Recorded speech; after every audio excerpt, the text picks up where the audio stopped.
A bigger job than I wanted.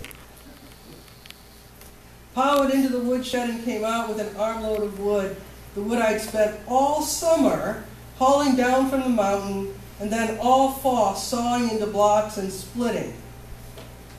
Pa, what are you doing? You been by the widow Jensen's lately? Yeah? Well, I rode by just today. Little Jakey was out around the woodpile trying to find a few chips. They're out of wood, Matt. That was all he said.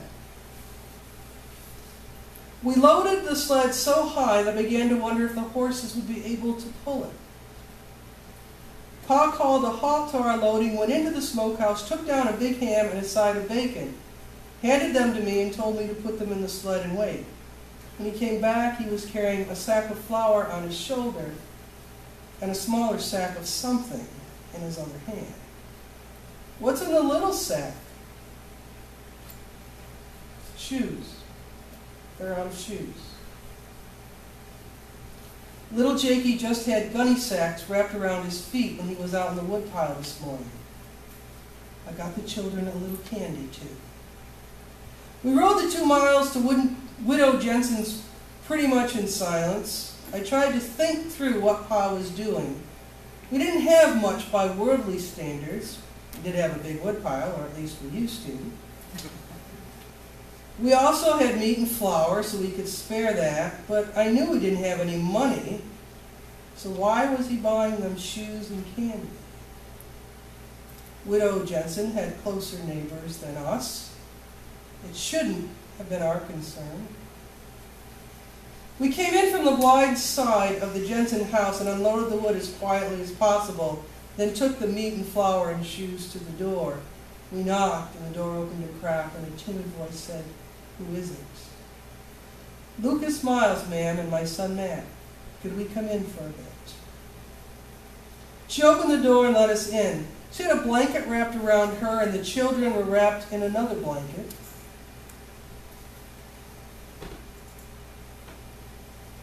They were sitting in front of a fireplace by which a very small fire was lit that hardly gave off any heat. "We brought you a few things, ma'am." Pa set down the sack of flour. I put the meat on the table, and Pa handed her the sack with the shoes in it. She opened it hesitantly and took the shoes out, one pair at a time. There was a pair for her and every one of the children. Sturdy shoes, the best shoes that would last. She bit her lower lip, and tears filled her eyes and started running down her cheeks, and she looked up at Pa like she wanted to say something, but nothing would come out. "We brought a load of wood too, ma'am," Pa said. "Matt, go bring in enough to last a while. Let's get this fire up to size and heat this place up." I wasn't the same person when I went back out to bring in the wood. I had a big lump in my throat. In my mind, I kept seeing those 3 kids huddled around the fireplace and their mother standing there with tears running down her cheeks. So much gratitude in her heart, she couldn't speak. My heart swelled within me with a joy that I had never known. My soul magnifies the Lord. My spirit rejoices in God, our Savior. It's not in the story. I just think it's what we know. Well, he gets the fire started, and then Pa insists that everyone try on shoes. I was amazed that they all fit. And I wondered how Pa had known what sizes to get. Then I guessed that if he was on an errand for the Lord, that the Lord would make sure he got the right sizes. Pa took each of the kids in his big arms and gave them a hug. At the door he said, "The missus wanted me to invite you and the children over for Christmas dinner tomorrow. The turkey will be more than 3 of us can eat, and a man can get cantankerous if he has to eat turkey for too many meals." Not just a man, right? Yeah. "We'll be by to get you about 11. Out on the sled, I felt warmth that came from deep within. When we had gone a ways, Pa turned to me and said, Matt, I want you to know something.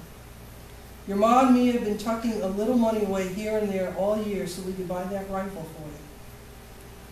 But we didn't have quite enough. Then yesterday, a man who owed me a little money from years back came by to make things square, and your mom and I were excited because we now had enough money to get you that rifle. And I started into town this morning to do just that.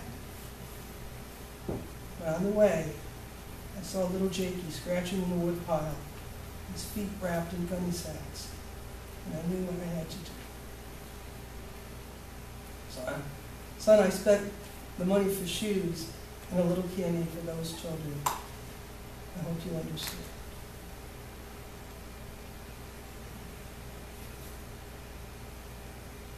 I understood, and my eyes became wet with tears again. Well, Faith family, I think many of us have had our eyes and our cheeks wet with tears this week. This month, this season, these days. And yet, our souls magnify our God, and our spirits still rejoice.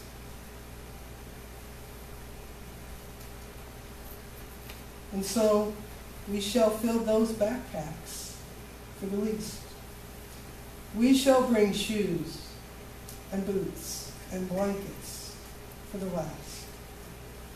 And we shall offer our prayer for the lost. Because we enter the Advent song, the Christmas story, trusting in the Easter promise, I will be with you always, even till the end of times. No assumptions, just faith. Merry Christmas and Happy Easter.